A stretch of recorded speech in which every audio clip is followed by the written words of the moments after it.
Once again welcome back to everyone. Friends, आज हम लोग अपने देश के बारे में कुछ बातें जानेंगे। यह जो भी वीडियो मैं बना रहा हूँ ये क्लास थर्ड से रिलेटेड एक वीडियो है और उसी से रिलेटेड टॉपिक है, जिसमें मैं ये बताना चाहता हूँ कि आप अपने देश के बारे में कुछ इस वीडियो को देखकर जान पाएंगे, उसकी क्वालिटी, उसकी खासियत और क्या क्या हमारे देश में है, प्रकृति ने हमें क्या क्या सुविधाएं दी है, इन सारे बारे में हम लोग डिस्कस करेंगे इस वीडियो में। तो चलिए आगे बढ़ता हूँ मैं। आपको पता ही है, चाहे आप हों चाहे मैं हूँ, कोई भी इंडियन होगा या किसी भी कंट्री में होंगे, तो that person will be proud to be an, जैसे हम भारतीय हैं तो हम इंडियन होना हमारे लिए गर्व की बात है। अगर आपके लिए भी गर्व की बात है तो कमेंट करके ज़रूर बताएं। तो India is my country, you know that हमारी कंट्री का नाम इंडिया है, and I am proud to be an Indian. My motherland is vast and beautiful. जो हमारी कंट्री है इंडिया, बहुत ही सुंदर है और बहुत ही बड़े क्षेत्र में फैली हुई है। India is the seventh largest country in the world in terms of land area।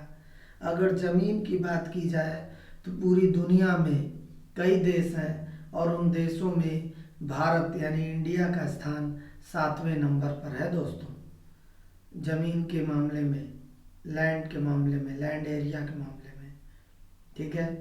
The Indian main land spreads from Kashmir. आप देखिए, ये हमारे भारत देश की सुंदरता है और आपको पता है कि हमारा भारत देश कश्मीर से लेकर तमिलनाडु तक फैला हुआ है। तो जब बात कश्मीर की हो रही है तो कश्मीर के बारे में भी हम लोगों को थोड़ा बहुत जान लेना चाहिए। आप देख पा रहे हैं कि यहाँ लोहड़ी फेस्टिवल, बैसाखी, बिहू मेला, नवरात्रि, ये सारे फेस्टिवल जो है मनाए जाते हैं हमारे देश में। तो जम्मू कश्मीर से लेकर तमिलनाडु तक जब हमारा देश फैला हुआ है तो सारे राज्यों के बारे में हम भले न बात कर पाए इस वीडियो में, कम से कम जम्मू कश्मीर और तमिलनाडु की कुछ खासियत तो हमें जान ही लेनी चाहिए। दोस्तों, जम्मू और कश्मीर हिमालय पर्वत श्रृंखला, जो हमारा हिमालय माउंटेन है, उसमें स्थित सबसे ऊंचे हिस्सों में स्थित है ये, ठीक है। जम्मू और कश्मीर हिमालय के सबसे ऊंचे हिस्सों में से एक है और इसे अपनी प्राकृतिक सौंदर्य, नेचुरल ब्यूटी और जो भी वहाँ के संसाधन हैं उनके लिए जम्मू एंड कश्मीर को जाना जाता है। आपको पता है कि जम्मू कश्मीर से और तमिलनाडु तक हमारा देश फैला हुआ है, जो कि एक बहुत लंबी चौड़ी रेंज है। मैं तमिलनाडु को किस लिए जानते हैं आपको पता है, वहाँ बहुत टेम्पल हैं और जो कि बहुत ही ब्यूटीफुल है। तमिलनाडु एक साउथ इंडियन स्टेट है, is famed for its Dravidian style Hindu temples. वहाँ का जो हिंदू टेम्पल्स हैं उनकी स्टाइल के कारण वो फेमस है। In Madurai Meenakshi Amman temple has high gopuram tower ornamented with colourful figures. उनके आप टावर को आप देख पा रहे होंगे, उन पर कलरफुल फिगर्स बने हुए हैं। ऑन पवन आइसलैंड रामेश्वरम, आपको पता ही है, रमन Ramanathaswamy temple is a pilgrimage site. Pilgrimage का मतलब होता है तीर्थ यात्रा। तो रामेश्वरम का नाम आप लोगों ने सुन रखा होगा, वो भी तमिलनाडु में ही है। तो इस तरह से आप देख पा रहे होंगे, जो कन्याकुमारी है तमिलनाडु का एक शहर, वो हमारे इंडिया का साउथर्न मोस्ट टिप है, मतलब सबसे साउथ का सबसे लास्ट पॉइंट समझ लीजिए। तो जम्मू कश्मीर से तमिलनाडु तक हमारा देश फैला हुआ है और तमाम सुंदरता वहाँ की अपनी अपनी है। आप आके देखेंगे तो एक तरफ तो जम्मू कश्मीर से तमिलनाडु तक फैला है हमारा देश, दूसरी तरफ गुजरात से लेकर हमारा देश जो है असम तक फैला हुआ है दोस्तों। तो आप देख सकते हैं कि गुजरात की भी कुछ स्पेशलिटी है, आप उसके बारे में भी थोड़ा सुन लें। गुजरात क्या हो रहा है ना, बहुत तेज़ी से फाइनेंशियली ग्रोथ कर रहा है। और इसके साथ ही साथ यहाँ पर बहुत हिस्टोरिकल प्लेसेज हैं। यहाँ की जो कल्चर है उसके लिए गुजरात को जाना जाता है। यहाँ का गरबा और डांडिया नृत्य डांस जो है, गरबा और डांडिया डांस के बारे में आपने सुना होगा, पूरे वर्ल्ड में फेमस है। यह धार्मिक आस्था का प्रमुख केंद्र है। चार धामों, आपको मालूम है हिंदू धर्म में चार धामों की यात्रा बहुत महत्वपूर्ण बताई गई है। तो उन चार धामों में से एक धाम द्वारिका और 12 ज्योतिर्लिंगों में से एक सोमनाथ गुजरात की पावन भूमि पर ही स्थित है। तो आप समझ सकते हैं कि गुजरात कितना ही महत्वपूर्ण राज्य है भारत देश का। अब तो यहाँ पर देखिए सरदार वल्लभ भाई पटेल की बहुत ऊंची यह एक मूर्ति भी स्थापित की गई है।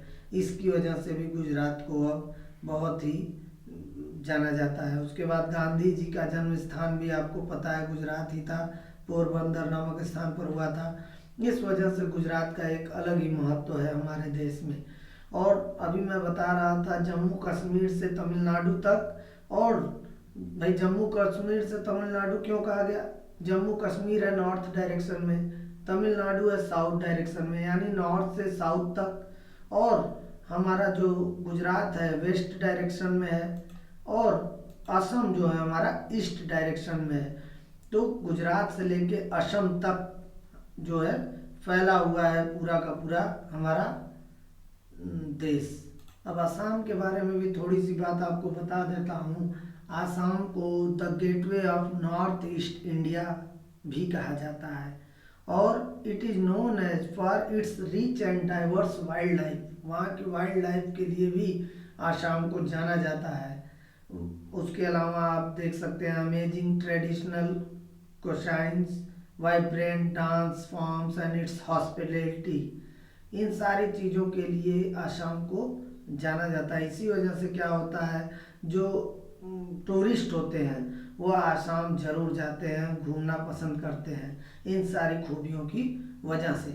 तो हमारा देश जम्मू कश्मीर से तमिलनाडु तक और गुजरात से लेकर आसाम तक फैला हुआ है।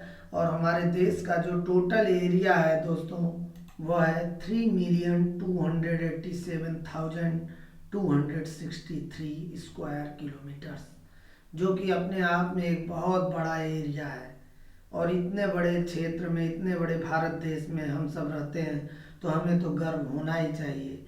मुझे पूरी उम्मीद है कि आपको भी इंडियन होने पर पूरा पूरा गर्व होगा, प्राउड होगा। अगर आपको इंडियन होने पर प्राउड है तो ज़रूर कमेंट करके बताएं यस, और नहीं है भाई तो नो टाइप कर दीजिए। देयर आर, आपको पता ही है कि हमारे भारत देश में 28 स्टेट्स एंड 9 यूनियन टेरिटरीज हैं। आप सबको पता है कि हमारे देश में दो तरह की व्यवस्था है, एक सेंट्रल गवर्नमेंट और दूसरी स्टेट गवर्नमेंट। सेंट्रल गवर्नमेंट का नियंत्रण पूरे भारत देश पर रहता है, सभी राज्यों पर रहता है, उसके कुछ अपने अधिकार हैं। और जो स्टेट गवर्नमेंट होता है, हमारे देश को 28 स्टेट्स में बांटा गया है, और जिनका नाम मैं पहले बता चुका हूँ आपको। मैप स्किल का एक वीडियो मैंने शेयर किया था, चैनल पर भी उपलब्ध है, जिन लोगों ने ना देखा हो वो देख सकते हैं। उसमें मैंने सारे स्टेट्स को बताया और समझाया है। उसके अलावा हमारे 9 यूनियन टेरिटरीज भी हैं। यूनियन टेरिटरीज की खासियत ये होती है कि ये सीधे सीधे सेंट्रल गवर्नमेंट द्वारा कंट्रोल किया जाता है। यहाँ पर सारे कामकाज सेंट्रल गवर्नमेंट देखती है, और स्टेट्स में क्या होता है कि स्टेट गवर्नमेंट देखती है सारा कामकाज उन राज्यों में। ठीक है, तो आपको ये पता होना चाहिए कि आपके भारत देश में कितने स्टेट्स हैं और कितने यूनियन टेरिटरीज हैं। चलिए अब थोड़ा अपने भारत देश के और खूबियों के बारे में जानते हैं।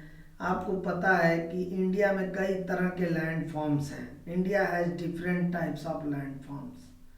देख रहे हैं, कहीं पहाड़ हैं, माउंटेन, कहीं पे जो है प्लेन्स हैं, कहीं पे डिजर्ट है, कहीं पे आइसलैंड है, कहीं प्लेट्यू है। तो ये सारा जो डाइवर्सिटी है, ये विभिन्नता है, हमारे देश को और भी खूबसूरत बना देता है। तो इसी के बारे में चलिए आगे समझते हैं। There are mountains in north Himalaya.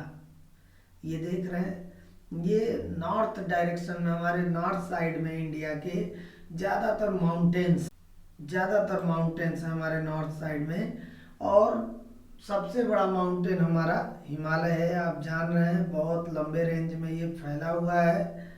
और दे रिसीव हैवी स्नोफॉल।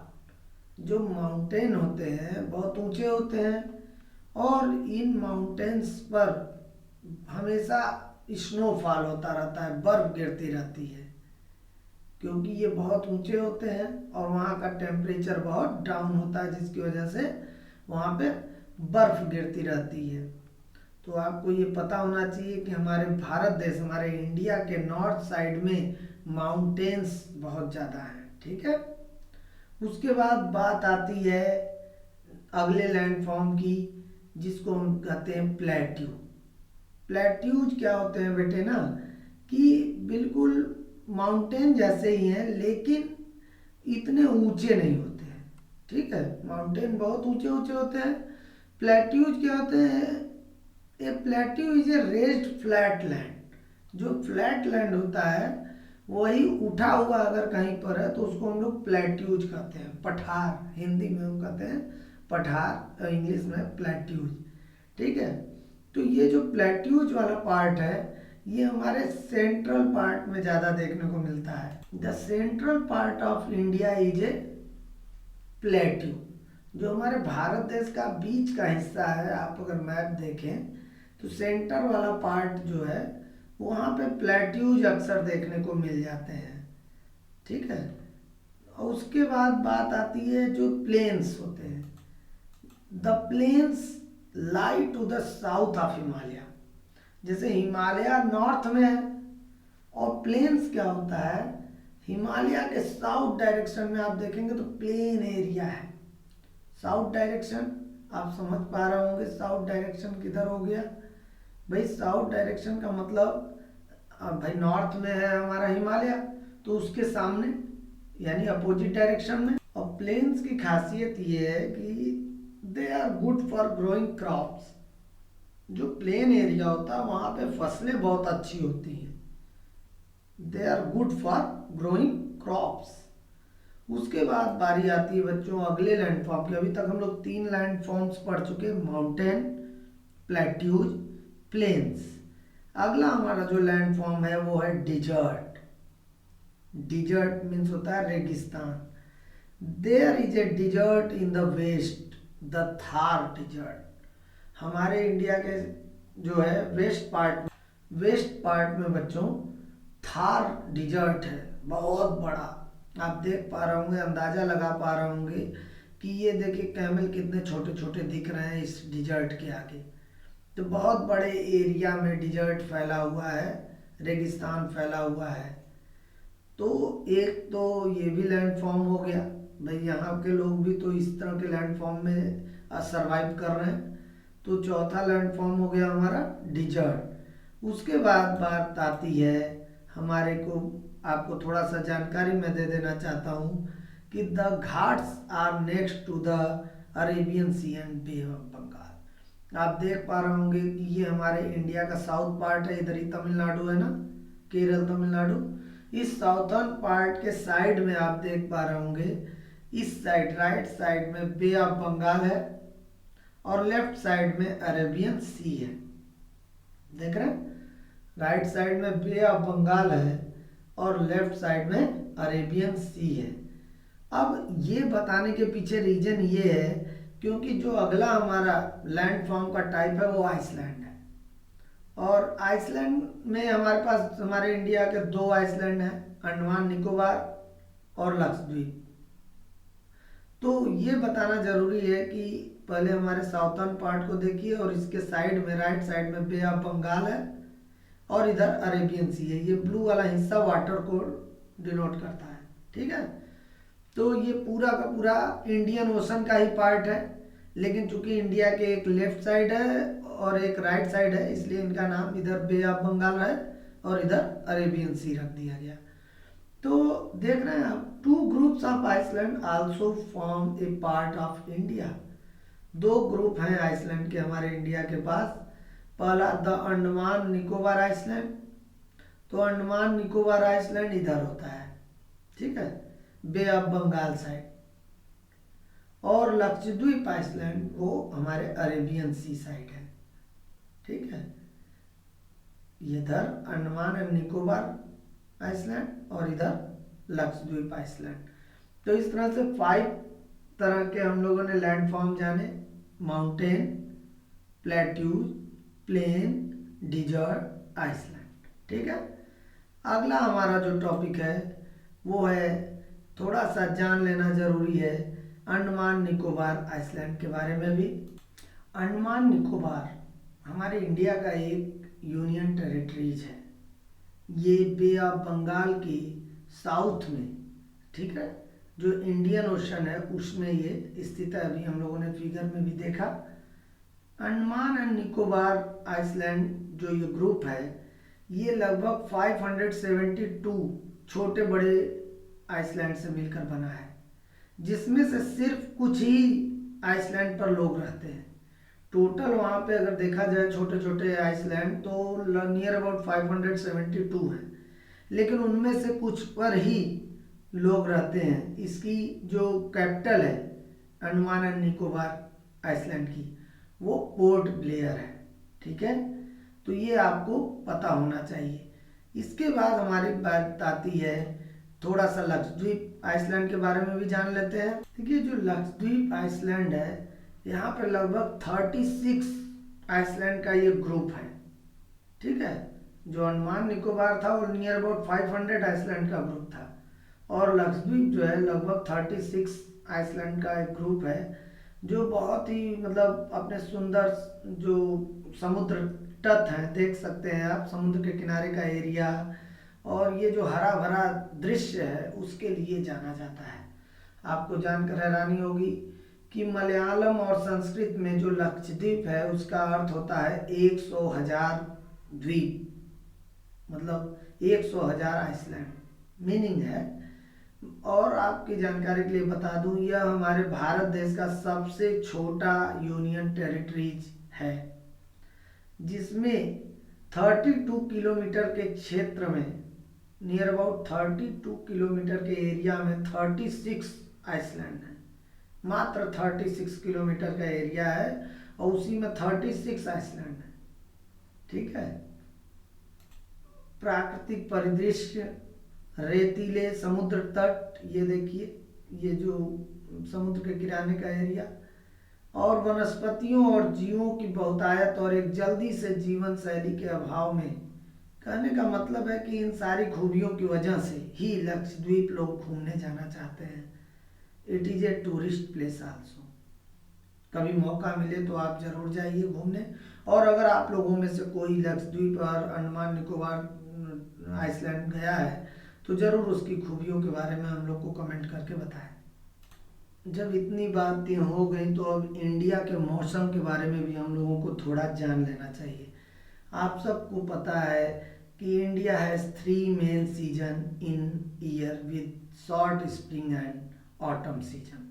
हमारे भारत देश में मुख्य रूप से 3 सीजन हैं, जिन्हें हम जानते हैं मानसून, विंटर एंड समर के रूप में।